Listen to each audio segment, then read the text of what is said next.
Hello friends, welcome to Ashish Pola Law classes.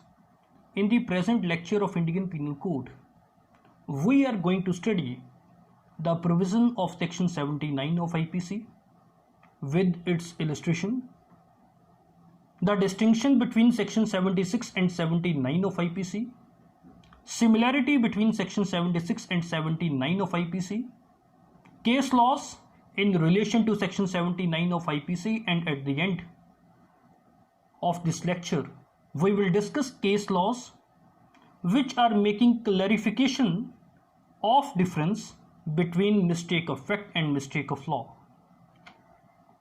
Section 79 of IPC says that if any act is done by a person who is justified or who by mistake of fact believing himself justified by law will not be liable under criminal law.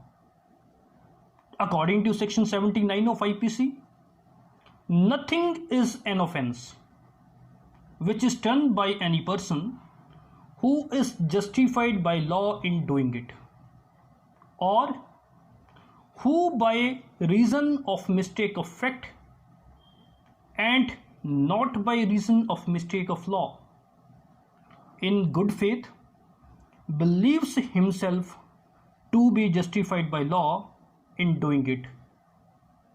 So section 79 of IPC save two type of person from criminal liability. First type of persons are those persons who has done any act for which they are justified by law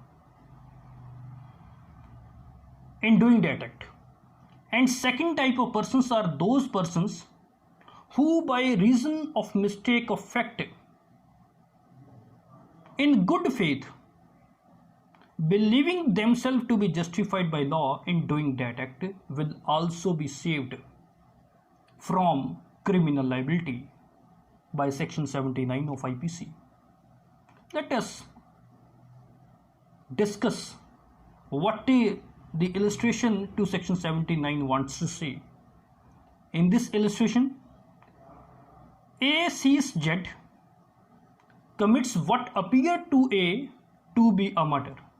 According to him, Z was committing the offence of murder, and A, in the exercise of his best judgment, exerted in good faith of the power which the law gives to all persons of apprehending murderers in the fact, seizes Z in order to bring Z before the proper authorities.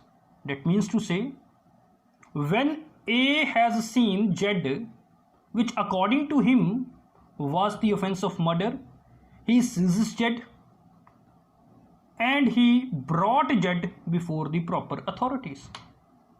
So, in this example, A has committed no offence, though in future it may turn out that Z was acting in self-defense and was not committing the offence of murder. So A in this example will be justified by law in doing his act to seize Z, to bring the Z before the proper authority, and A has committed no offence at all.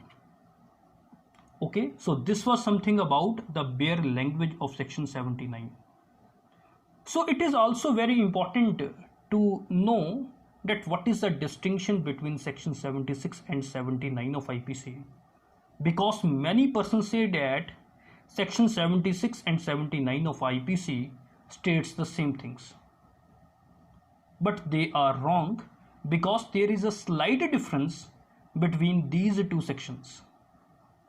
In section 76, the person who is saved is bound by law to do an act, whereas in section 79, the person will be protected if he is justified by law to do an act. Okay, that means to say, under section 76, the person is bound by a legal obligation. There was a legal obligation upon the person and by that legal obligation he was bound to do an act. Whereas under section 79 there was not any legal obligation on the part of the person doing the act, but the person is supposed to have legal justification to do an act, and he will be saved from criminal liability. And what are the various similarity between section 76 and 79? Both section 76 and 79 requires good faith for doing the act. That means to say, either the person is justified or is bound by law, he requires good faith for doing the act so that he may be saved from the criminal liability. In both the sections, the person has committed the act under the mistake of fact and not under mistake of law. That means to say, both sections 76 and 79 save a person from criminal liability only if the mistake is done by reason of mistake of fact and not under mistake of law. Okay. In state of Odisha versus Khore Khasi, 1978 Criminal Law Journal 1305, we will see how the accused was saved from his criminal liability when he had taken the plea of mistake of fact. What was the brief facts of the case? The accused, an agriculturalist, in this case, was gardening his field, which was lying on a munch that is specially constructed in the agricultural fields. He observed that one animal was moving towards his fields. He made number of cries. In spite of his crying, he observed, according to him, it was his observation that some animal was moving towards his field and was coming towards him. He fired his gun. In fact, it was not an animal, but a person who was hiding there. The court in this case held that accused was protected under section 79 because he was justified by mistake of fact that an animal was moving, which was turned to be a human being, and he was also protected by the general defense which was mentioned under section number 80 of IPC. There was also a case law which is a Keso Shahu versus Shaligram 1977 Criminal Law Journal 1725 Odisha. In this case, the accused was helping the check post authorities, and while doing this help, he stopped bullock cart, suspecting it carrying smuggled rice.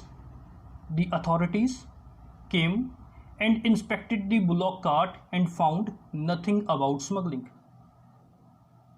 And due to this, the check post authorities permitted the complainant to go away from the spot as nothing was found from him. But the complainant filed criminal proceeding against the accused, alleging that he was wrongfully confined by the accused at the check post. But the court held that accused was protected under section 79 of IPC because by reason of mistake of fact he has done this act and he is purely justified in doing the act which he had done.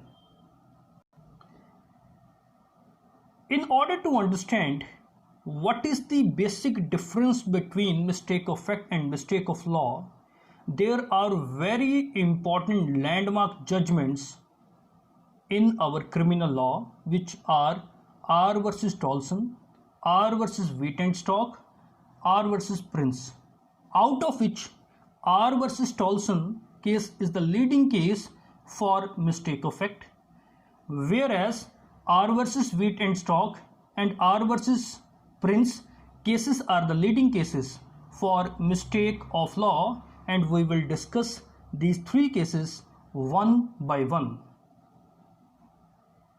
In R versus Tolson, the accused, Mrs. Tolson, was convicted of bigamy, which conviction was challenged in appeal from the sentence of conviction.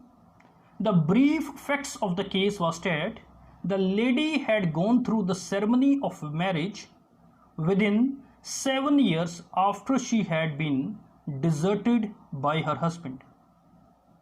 But this second marriage was based on her belief, under which she believed in good faith, that there was good faith on the part of the accused lady, and on reasonable grounds that her husband was dead.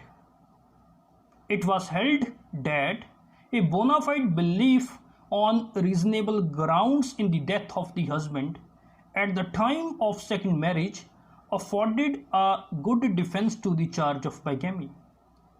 Hence, in this case, there is no mistake of law. It is only mistake of fact, and she was held not liable to conviction because she had the legal justification, and there was merely the mistake of fact and no mistake of law. In R versus Weight and Stock, the accused, who was an uneducated person, signed on the paper of divorce and handed over these papers to his advocate. And after handling these documents to the advocate, he thought that he got a divorce from his first wife, and then he remarried with another woman. He did not know about the legal position. But all you know that mere filing divorce petition is not sufficient.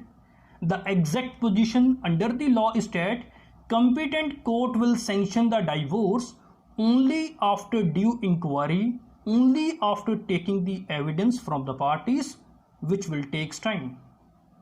Hence, in the present case, it was a case of mistake of law and not mistake of fact, and hence this offense is not excusable in law, and the accused will be liable for the offense. In R versus Prince, the accused eloped a minor girl under a misbelief that she was a major, and contended that it was a mistake of fact because I had no knowledge regarding the age of the person. I thought the girl was a major. The court held that the act of the accused in the present case had a clear mens rea and would be treated as mistake of law and not as mistake of fact, and punished the accused for the offense of kidnapping. So this is something about the present lecture. If you have not subscribed my channel yet today, then subscribe my channel to get the notifications of my next videos. And if any person want to take the notes of my lectures, then they can go to lawarticles2020.blogspot.com to get the notes of my law lectures. And if you like this video, please like my video to motivate me. Thank you very much.